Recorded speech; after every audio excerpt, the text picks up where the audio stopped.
Business for part 2 of the Council. Your Majesty, to make your declaration.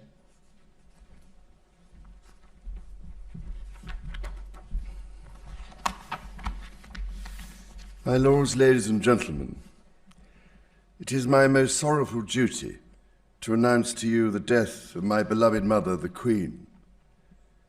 I know how deeply you, the entire nation, and I think I may say the whole world, sympathize with me in the irreparable loss we've all suffered. It is the greatest consolation to me to know of the sympathy expressed by so many to my sister and brothers, and that such overwhelming affection and support should be extended to our whole family in our loss. To all of us as a family, as to this kingdom and the wider family of nations of which it is a part, my mother gave an example of lifelong love and of selfless service. My mother's reign was unequaled in its duration, its dedication, and its devotion. Even as we grieve, we give thanks for this most faithful life. I am deeply aware of this great inheritance and of the duties and heavy responsibilities of sovereignty which have now passed to me. In taking up these responsibilities, I shall strive to follow the inspiring example I have been set in upholding constitutional government and to seek the peace, harmony, and prosperity of the peoples of these islands and of the Commonwealth realms and territories throughout the world.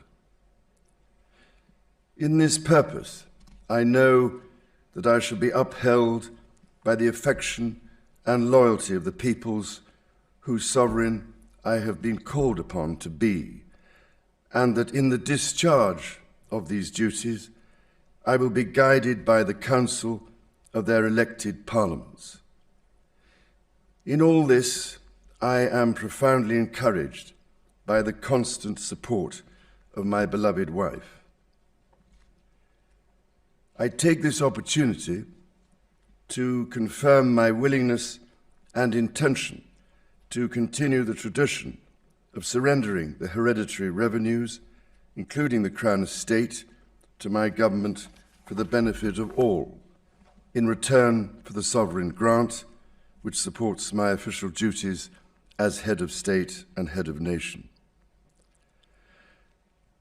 And in carrying out the heavy task that has been laid upon me, and to which I now dedicate what remains to me of my life, I pray for the guidance and help of Almighty God.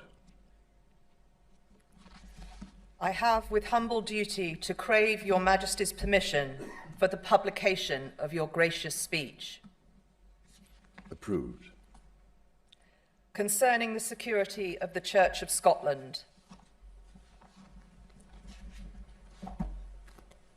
I understand that the law requires that I should, at my accession to the Crown, take and subscribe the oath relating to the security of the Church of Scotland. I am ready to do so at this first opportunity.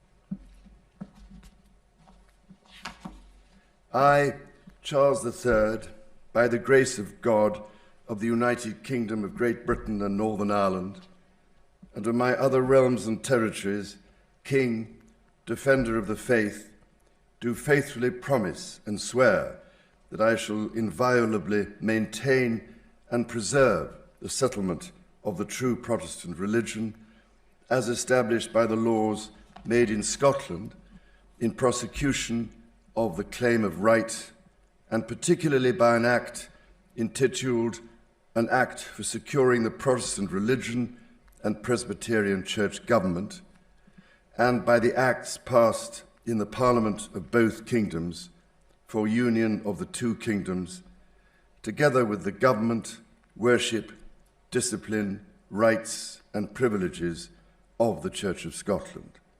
So